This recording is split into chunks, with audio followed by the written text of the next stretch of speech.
Of course. The 13. You see, I finished my monologue in 1 hour. I was looking for these rings. I'm gonna buy some rings. I went on the end of the alley, I find the rings. And behind there is number 13. Death. That doesn't mean that. That means endings, beginnings, change, transformation, transition, metamorphosis, end of cycle. Reduced to 4, the number 4 is about control, organization. Water, Scorpio. The Death is a powerful card which says there is a game changer. You see? 13. Maybe there is some secret code. I'm just some schizophrenic, don't listen to me. You know how they define the fucking Messiah when he got awakened after 2025 years?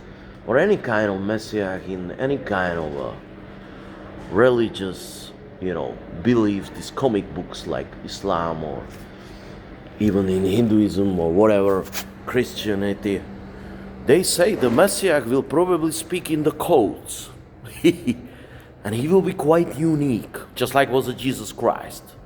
You see? I don't say I'm a fucking Jesus Christ, but I say the one who broke the Western code, Leonard Cohen. I love this poet. And the little Jew who broken the Western code.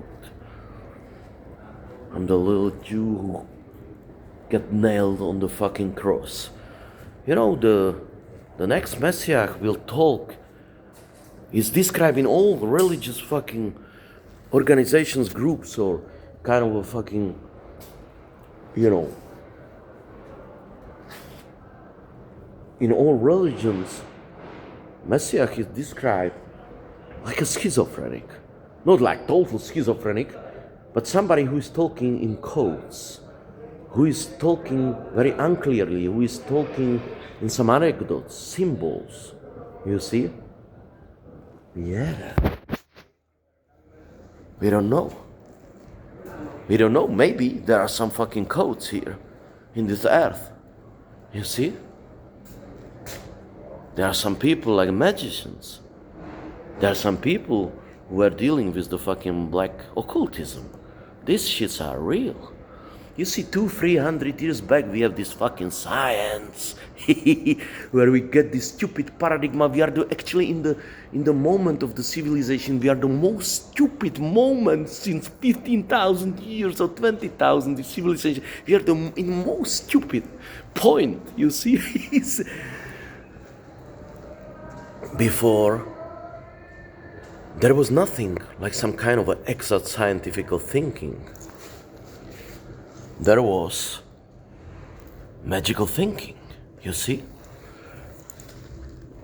And until now, Carl Gustav Jung is asking, you cannot prove me, you can prove me. You cannot prove me I'm crazy. Or he says, you cannot prove me these things doesn't work. But I cannot prove you they don't work. It's same shit like with the God. That's why it's very powerful argument. Like somebody tell you cannot prove me there is no God. And you say, you cannot prove me that he is there. And that's why this dogma cuts you. That's why they get you, these motherfuckers. You see? But the same thing is with the science. The science now saying, oh my God, but if I don't see these things, it doesn't exist. The most stupid people are these scientists. That's why the smartest scientists like Einstein were doubting the matter and theory of relativity. And when you zoom in the fucking atom, the smallest part of the motherfucking, of this world, the Heisenberg fucking law says that as much Heisenberg paradox, as much as zoom in the fucking, protons and neutrons and electrons in the core of the fucking atom behave strangely. And actually, when you zoom in the Heisenberg, what is Heisenberg effect or paradox or Heisenberg law, you find out that as much as you put the piece of the fucking world, like pavement, whatever it is, ground, under the microscope, so it looks good, but when you super zoom thousand tries, you find, a nothing. In the core of the fucking electron, the proton, the core is filled with 99% of air. Between the fucking electron and proton, I'm not sure which one is like smaller, bigger, whatever. They find out between the smallest parts in middle of the fucking atom. Between them, they are rolling around, you know.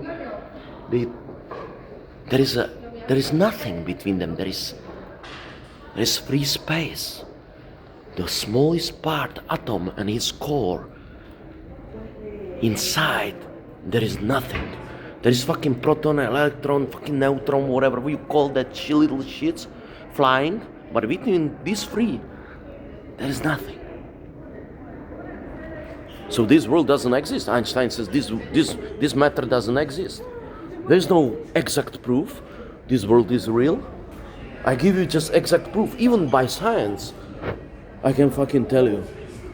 So, if we know this, what the fuck we know? We know nothing. We just know there are some people who know something more. They're trying to go into the bottom of the things, you know, the clue, like Albert Camus or Jean-Paul Sartre. There were some people, they were like, I gotta figure that shit out. Yeah.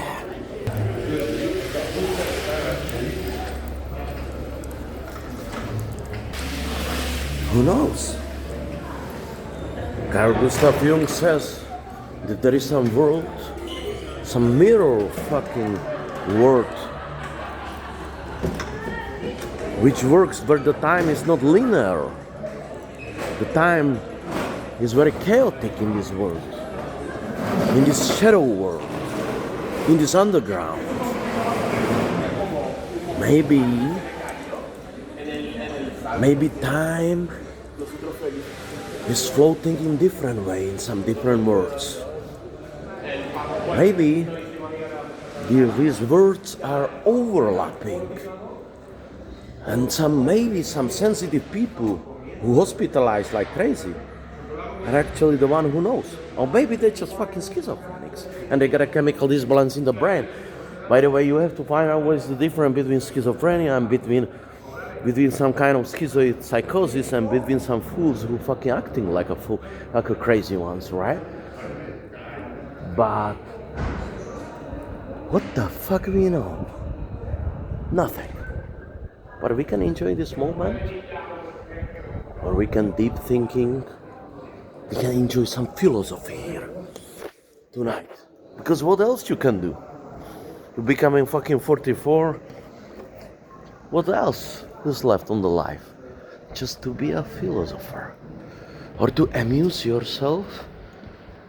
To finding some rhythm, rules, or some system. Doesn't make me sleep, you know. Was it coincidence? You know, Carl Gustav Jung says that that's called synchronicity.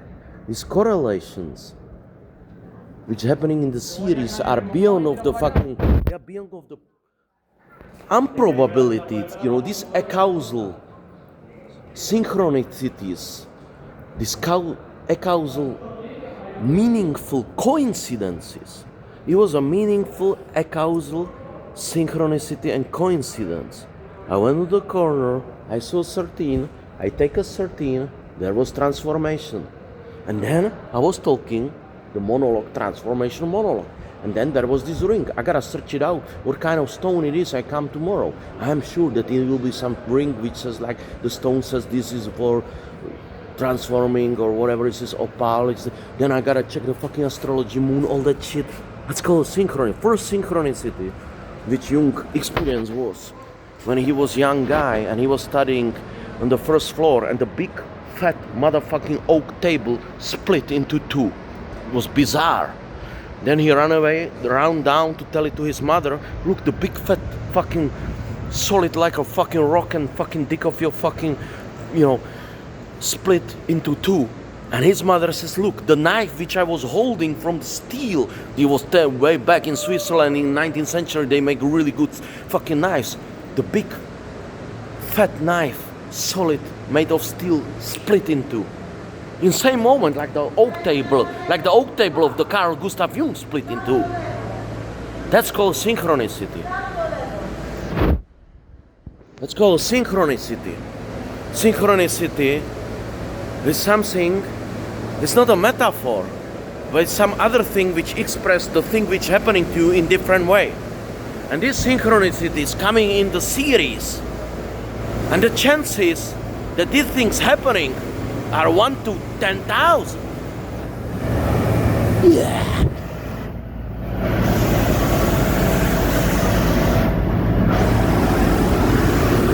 You see? We have 74 cards in the package. 74 cards in the package.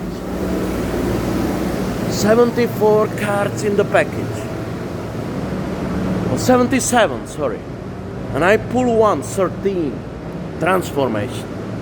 I challenge you to find me the card which describes better what I was just telling you before. The 13 and the card. You see? There could be 27, I don't know. There could be, I don't know. It could be fucking sunshine or...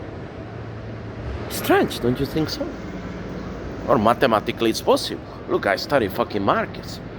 Roulette. I've been living in Hong Kong, Macau. I was playing blackjack, I was playing baccarat. Baccarat is nothing else than the paper fucking card. Roulette in paper.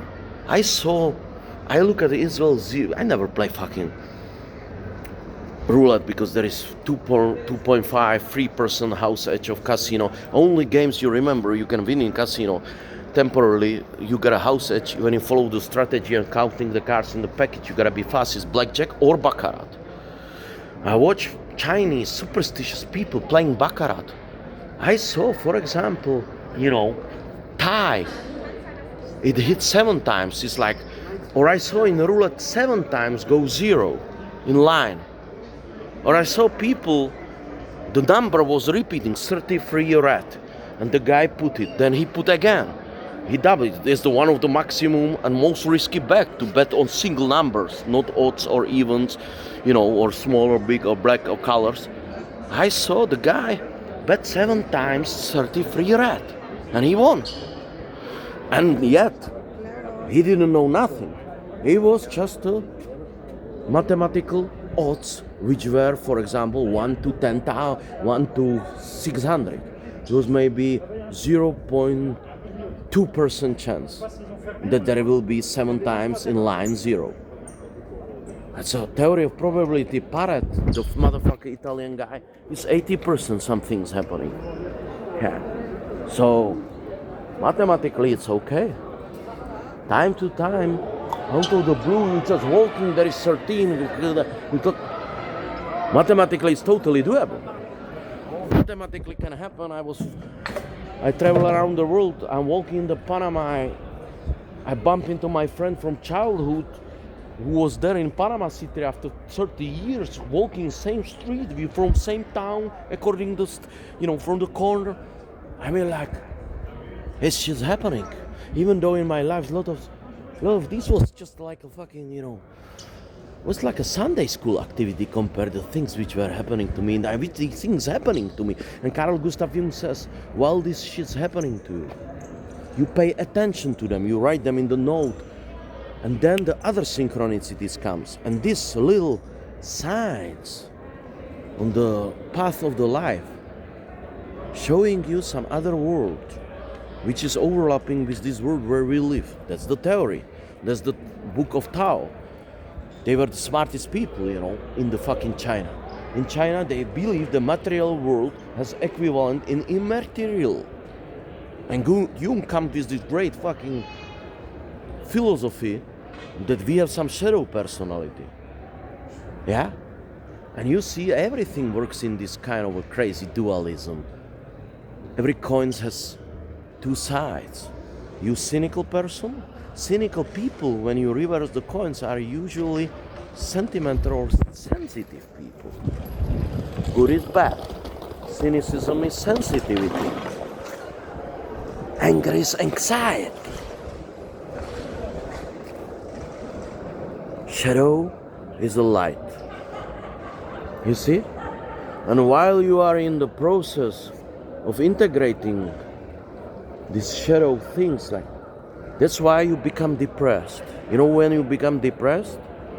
When you not being authentic. When you forced by society or somebody do things which are your shadow. And they are in inner contrast with your inner child, with somebody who you were inside, and you fucking bury these natural things too. You wanna be just a little kid playing around, walking down the streets, you know. You just don't, you wanna drink, fool around, do nothing, don't wanna make money. And the society says, you have to do this. So you try to please people, you try to please society, everything. Then you get depressed. Because you're doing something against your will. And you have to integrate, you have to figure out what the fuck shits you don't wanna do. And don't do them. No matter how crazy it is. You see? People telling you, you have a great potential, you can do this, you can be actor, you can make $1 million, you can, you could be some art guy, you can do, I could write several books, I could keep going in my writing career in Czech Republic. God bless, I ran away, I never fucking came back, I never published other books. All my fucking friends who become famous, some of the famous Czech writers, they so unhappy, they poor, they have no money, they fuck up. You see? Listen to your inner child. I want you to revolt again and liberate yourself. I want you to revolt against the absurdism, against society, against idiots who are telling you what to do. I remind you again the great poem by Jim Morrison, The End. Or, our fathers are cackling in the trees, our mothers are dead in the sea. The killer take a fucking face from the ancient gallery. He walked down the hall. He paid a little visit to his brother. Then he talked to his father. Father, yes son, I want to kill you. Mother, I want to fuck you. The End, Jim Morrison. Have you been born yet and are you alive? Let's reinvent the gods, all the myths of the ages. Let's celebrate the symbols from deep elder forests. We need great golden copulation. What a great fucking schizophrenic poet, Jim Morrison. Maybe messiah, maybe crazy guy, speaking in codes. I challenge you, my friend. No matter how crazy it is, no matter what diagnosis you fitting, no matter if somebody wanna hospitalize you, don't you forget the practicality of the life is like Albert Camus says, just evade of jail and mental institutions. Otherwise you can do everything. So if you're this kind of a fucking crazy fool guy, like you don't harm the others. So I challenge you, my friend. You can be whoever you wanna be. Yeah. If it makes you happy, be a fucking homeless. Just please, don't be something what you inside don't wanna be, because it will burn you out, destroy you. If it is not in you, it's not in your DNA fucking A. And let me tell you something, I've been up, down, rich, poor, rich. People didn't recognize me. Some people who I know from different parts of my life. I went to Philippines, I make $1 million, then I lose $1 million. I went to Sri Lanka, I make $1 million, and I lose $1 million. Then people don't know. Some people who knows me all the time. In bad times, some people have amnesia. They forgot my number. Now people calling me, are you now rich or you poor? You rich or poor? They didn't know. Hey, how? You know, who's give a fuck what people want from you? You see, who's give a fuck? I've seen people all around the world. I've been around the world. I've been to 70 countries plus. I live in 7 countries. And I tell you, the kindest people are usually people who has no ambitions, who are the little man. I don't say stupid people like Slavoj Žižek. What makes you depressed to see stupid people being happy? No. I say people know without intelligence, but without ambition. Ambition is a terrible thing. That's why you got spiritually awakened. You have no ambition to make a fucking $1 billion, but you're already happy. You know what I say? The secret is to be happy, you remember? Doesn't matter how you achieve it. You wanna be a little man? I would even say you will be honorable man. Because Carnegie, the first billionaire, and he was Mr. Billionaire, who set the Carnegie Hall and all these fucking towns, he gave all money to people he accumulated. This guy is incomparably noble guy compared to these animals, sociopaths, you know, ruling maybe 80 people, 80 most rich individuals owns 50% of all printed money in all currencies in the world. You see, don't worry about this. If you're half homeless, if you're about to be evicted from your apartment, you know, you're the schmuck. Just be happy. I know it's easy to say, but if you watch my previous video, you know how to do it now. It won't happen overnight, you know. But when you practice, here comes this calming, relaxing feeling. Once you just suddenly walking down the street and you smell the air after 20 years, and it's like, I was a kid, I was playing with this fucking kite with like a height like a kite. You know, when you were a kid, you were so happy. You were whole afternoon discovering all that shit. You know, this fixating point, which is your mind is closing when you are 10, 11.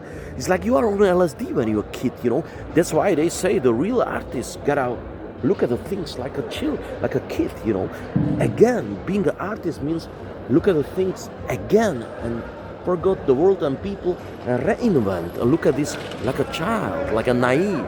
That's why all these great people are either artists or criminals. Jean Genet, one, poet of the evil. I love this guy.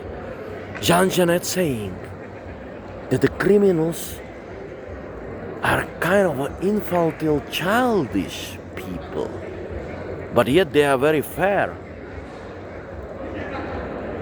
They're simple. Being a criminal, it's a romantic thing. I want you to revolt and be some kind of a criminal, but you have to be careful.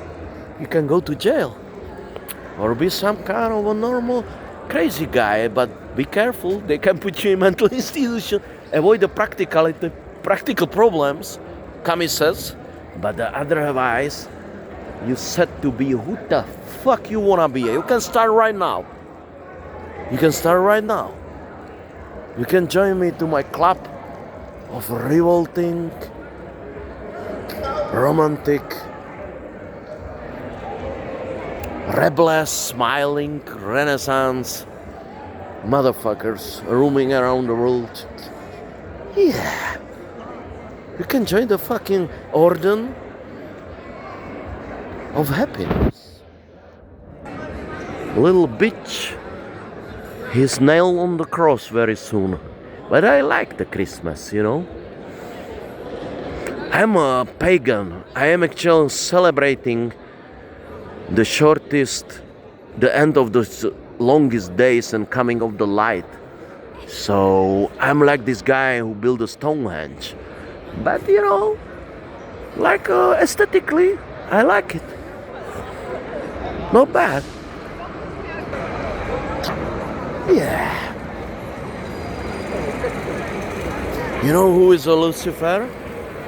Lucifer was a morning star. Oh my gosh. I almost got hit by this fucking truck. It's absurdism.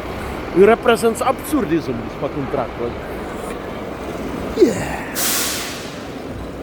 You see? In the fucking alleys, in the little street with the camera, in video, I look like a crazy guy because I was videoing something and there were no these lights. Now, there are so many idiots like me going with cameras, videoing, pointing at self, and I pass like a normal guy. That's a fucking society, you see? That's how it works. Forget about this, right? Who's give a fuck? But me, I don't give a fuck. You see?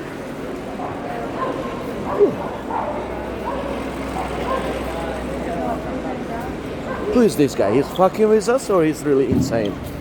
You never know, motherfucker. That's the beauty of the game.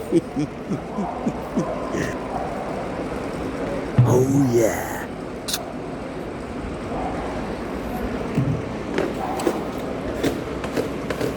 Imagine this like a life. Path of the light on while you walk into the light.